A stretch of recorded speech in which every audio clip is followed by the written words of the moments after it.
नमस्कार, नमो नारायण। गीता दैन दैनी के आज 53वें दिन यानी 53rd डे, दूसरे अध्याय के 2 श्लोक 52 और 53 ही हैं। तो आइए दोनों श्लोकों का स्वर से पाठ करेंगे। श्लोक नंबर 52 और 53। यदा ते मोह कलिलम बुद्धिर्व्यतितरिष्यति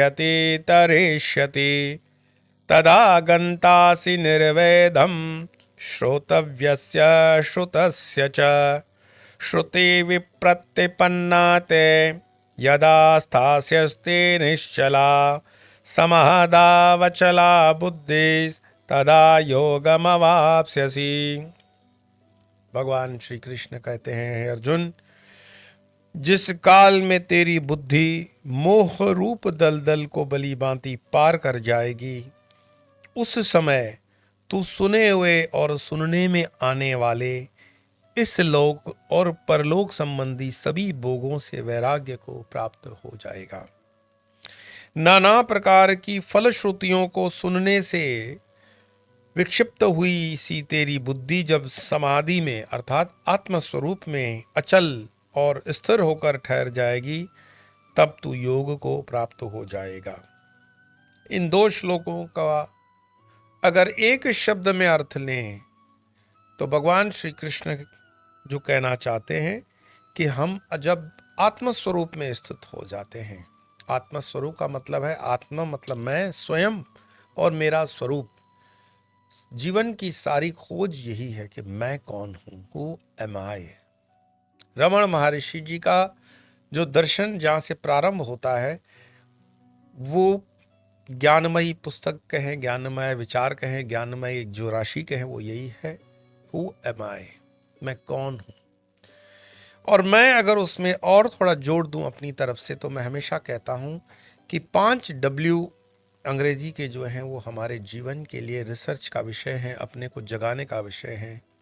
who am I, from where am I, what am I, till when am I and why am I. मैं कौन हूं, कहां से हूं, क्यों हूं, कब तक हूं, कहां जाना है मुझे। ये 5 क भी कहे जा सकते हैं। ये जो मैं कौन हूं, कहां से हूं, क्यों हूं, कहां तक हूं, कब तक हूं, कहां जाना है मुझे, तो ये आपको बता देता है कि आप जब यहां पर हो, इस धराधाम पर, इस धरती पर, तो ये उद्धार का कोई जगह है। ये ऐसा जगह है मानो आपने भले बेहतरीन से बेहतरीन चाहे एरोप्लेन की टिकट खरीदी हो, लेकिन एयरपोर्ट के लॉबी के अंदर फर्स्ट क्लास की लॉबी भी हो तो उसको अपना घर नहीं मानते। उस फर्स्ट क्लास की लॉबी में आपको दुनिया भर के व्यंजन मुफ्त भी मिलते हों तो भी उसको जीवन भर ठहरने की जगह नहीं मानते हैं, उसमें से गुजर जाना पड़ता है। और इस धरती को हम मृत्यु लोक कहते ही इसलिए हैं क्योंकि ये मृत्यु लोक है। मृत्यु लोक कहने का अर्थ यही है कि अपने आप को जागरण करो कि अगर ये मृत्यु लोक है तो कहीं अमृत लोक भी होगा। ये अमृत लोक नहीं है क्योंकि इसको मृत्यु लोक कहा, और इसको हमने कि आपने मृत्यु लोक नहीं कहा, इसको हमारे ऋषि मुनियों ने, संतों ने, महंतों ने, सब ने मृत्यु लोक कहा है। जिसका नाम है, रूप है, रस है, गंध है, उसकी मृत्यु सुनिश्चित है, एक्सपायरी डेट है उसकी। कितने भी भव्य और दिव्य आपके जीवन में आपकी शक्लें रही हो, कितनी मिस इंडियाएं, कितनी मिस यूनिवर्स, कितनी मिस ग्लोबल, कितनी मिस सो एंड सो, काल के गाल में सब समाप्त हो जाती है। मैं बंगाल के इस विभूति को प्रणाम करता हूं कि वो बेहतरीन चेहरे के साथ बहुत खूबसूरत एक नायिका थी, और भगवानों के कई कैलेंडर उनके चेहरे को बना करके बनाए जाते थे उन दिनों। उनका देहांत कुछ 10-15 साल पहले हो गया। उन्होंने अपने विल में ये लिख रखा था कि जब मैं मर जाऊं तो मेरे चेहरे को तुरंत आप फूलों से ढक देना। मेरा मरा हुआ चेहरा किसी भी मेरे अप्रिशिएट करने वाले, मेरे जो फैंस हैं, जो मेरे चाहक हैं, उनको मत दिखाना। कारण कि वो जो सुंदर चेहरा जिसमें हम परमात्मा का प्रतिबिंब देखते हैं, कि कभी उस चेहरे से लक्ष्मी जी का फोटो होगा, कभी सरस्वती का होगा, कभी दुर्गा का होगा, कभी कुछ होगा। वो चेहरा विभत्स मरा हुआ देखो बड़ा धक्का लगता है। और चाहने वाले तो और दुखी हो जाते हैं कि जिसको जीवन भर चाहा उसका चेहरा ऐसा हो गया। कुल मिलाकर के बात को पढ़ना, बात को सुनना, बात को समझना, लेकिन उस बात को पचाना कि ये मेरे साथ भी होगा। भगवान बुद्ध के पास कोई धनी व्यापारी आया। उसने कहा कि भगवान, मैंने सुना है आप जहां भी जाते हैं वहां पे लोगों को वैराग्य हो जाता है। मैं आपकी बातों को दूसरों के माध्यम से जरूर सुन लेता हूं, लेकिन मुझे वैराग्य नहीं हो रहा। भगवान ने कहा कि वैराग्य के लिए चिंतन की आवश्यकता होती है। तटस्थ भाव से चिंतन कर लो। वो समत्व का जो कल हम श्लोक पढ़ रहे थे ना, भगवान कृष्ण कहते हैं अर्जुन समत्व में आ जाओ, तराजू वाला बैलेंस। व्यापारी ने निवेदन किया कि बहुत पैसे कमा लिए, मन नहीं भरता, और पैसे कमाता जा रहा हूं, लेकिन समझ में भी आ रहा है कि है कुछ भी नहीं। मैं खाता भी 2 रोटी हूं, और पहले तो 2 रोटी खा भी लेता था, आजकल एक ही रोटी हजम भी नहीं होती। बच्चे भी बड़े हो गए हैं, पर पैसे कमाने की वो जो मेरी वासना है, पहले पहले जीवन की कुछ चीजें जब हम प्रारंभ करते हैं तो वो हमारी आवश्यकता होती है। फिर वो आवश्यकता कब हमारी मजबूरी बन जाती है ये हमें पता ही नहीं, और वो मजबूरी कब हमारी वासना बन जाती है ये भी हम नहीं जानते। जीवन जीने के लिए ये बात सच है कि कुछ पैसे की आवश्यकता है, परंतु जीवन जीने के लिए जितने पैसे की आवश्यकता है, अगर वो पैसा आ जाए फिर आगे क्या।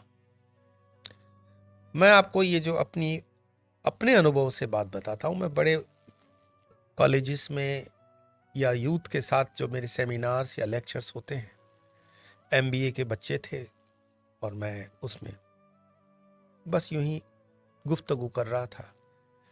मैंने कहा कि 30 सेकंड आपको मैं देता हूं, आप सबको 30 सेकंड के अंदर जवाब देना है, और जवाब सोच समझ के देना। कॉपी तो होने की संभावना नहीं, क्योंकि जीवन आपका है, जीवन से संबंधित प्रश्न है, और आपके लिए भी ये प्रश्न आप चाहो तो हो सकता है। मैंने पूछा कि अगर भगवान आप पर कृपा कर ले और माँ लक्ष्मी साक्षात आपके सामने खड़ी हो जाए और कहे कि 30 सेकंड के अंदर वो मुझे कोई भी आंकड़ा दे दो, नंबर दे दो कि आपको जीवन भर 100 साल के आयुष्य के लिए इतना पैसा चाहिए, आज ही मांग लेना, उसके बाद कभी मांगोगे नहीं, और बस एक ही बार आपको पैसे दे दिए जाएंगे, उसके बाद आपको कभी कुछ मांगना नहीं है, तो आप कितना मांगोगे। मैं ये प्रश्न बारंबार जाता हूं और करता हूं, मुझे इस प्रश्न का उत्तर नहीं मिलता। और बड़े पढ़े लिखे लोग, कुछ लोगों ने विदेशों से एमबीए किया हुआ है, कुछ लोगों ने विदेशों से फाइनेंस किया हुआ है, उनको पता ही नहीं है कि उनको जीवन जीने के लिए कितना धन चाहिए, और मैं उनको उम्र भी 100 साल की लिख के देता हूं कि भाई 100 साल तक मांग लो। हालांकि कोरोना वगैरह में तो बीच में चले जाओगे, ऐसी कोई बीमारी हुई तो, फिर भी 100 साल का पैसा ले लो। जीवन में कोई क्लियरिटी नहीं है कि हमें कितना चाहिए। 30 सेकंड पूरे हो जाते हैं कि मैंने कहा कि बस लक्ष्मी की स्कीम उतनी ही थी। प्रत्येक मनुष्य को अपने जीवन का लक्ष्य पता तो होना चाहिए कि मुझे चाहिए कितना, क्यों चाहिए, किस लिए चाहिए, कब तक चाहिए। और लालच देखो, वासनाएं देखो, अपने बच्चों के लिए जमा कर रहे हो, जैसे कि वो सारे पोलियो से ग्रस्त बच्चे पैदा होंगे, अपाहिज होंगे। हम जब पैदा हुए थे तो अपने नसीब के साथ पैदा हुए हैं, और आने वाले बच्चे भी नसीब के साथ पैदा होंगे। जब हम सोचते हैं कि ये बच्चों का जवाबदारी पूर्ण रूप में मेरे हाथ में है, मैं ही इनको पढ़ाऊंगा, लिखाऊंगा, बड़ा बनाऊंगा, तब परमात्मा कहते हैं कि ठीक है, फिर तुम ही पढ़ा लेना, तुम ही पाल लेना, तुम ही बीमारी से बचा लेना। और ये जो कर्तव्य समझ करके कर्म हम लेते हैं, ये आसक्ति और ये वासना हम पर इतनी हावी हो जाती है कि हम परमात्मा की प्रार्थना से फिर दूर हो जाते हैं। हमारे जीवन में पैसा तो बहुत आ जाता है, लेकिन प्रार्थना फिर नहीं रहती। तो भगवान बुद्ध के पास आए हैं व्यापारी, और कहते हैं कि मेरे मोह से मुझे दूर कर लें। भगवान बुद्ध उनको कहते हैं कि ठीक है, जो मैं देख पाया हूं, तेरी मृत्यु 7 दिन में होने वाली है। ये सुनते ही व्यापारी बड़ा शॉक्ड हो गया। बोले क्या बात कर रहे हैं प्रभु? 7 दिन, 7 दिनों में तू मर जाने वाला है, अब जो करना है कर ले। उसने 7 दिनों में अपने खूब उत्सव करवा दिए, लोगों को खिला पिला दिया। 7 दिन निकल गए और फिर वो 8वें दिन फिर बुद्ध के सामने आ गए, बोले प्रभु आपने कहा था मैं 7 दिन के बाद मर जाऊंगा, आज 8वां दिन है। भगवान ने कहा नहीं, इस पृथ्वी पर जितने भी लोग पैदा हुए हैं उन सबको 7 दिनों में ही मरना है, सोम मंगल बुध गुरु शुक्र शनि रवि, 8वां दिन नहीं है। और 7 में से कोई भी दिन मरने के लिए हो सकता है। मेरे कहने का अर्थ तुम्हें जगाने के लिए था कि 7 दिन है तेरे पास, 7 दिन आपके पास भी है। जीवन में मृत्यु से डरना नहीं, मृत्यु को समझ लो तो फिर आत्मस्वरूप में आप स्थित जरूर हो जाते हो। आइए इन 2 श्लोकों का पाठ करें, और कल तो जो श्लोक है वहां से गीता का वो जो श्लोक मेरा प्रिय श्लोक भी उसी में आता है, लेकिन आज जिन श्लोकों का पठन करेंगे यही 52 और 53 श्लोक है। यदा ते मोह कलिलम बुद्धिर्व्यतितरिष्यति तदा गन्तासि निर्वेदम श्रोतव्यस्य श्रुतस्य च श्रुति विप्रतिपन्ना ते यदा स्थास्यस्ति निश्चला समाधः वचला बुद्धि तदा योगमवाप्स्यसि। कल के श्लोकों के साथ तैयार रहिएगा, और आज इतना ही। नमो नारायण।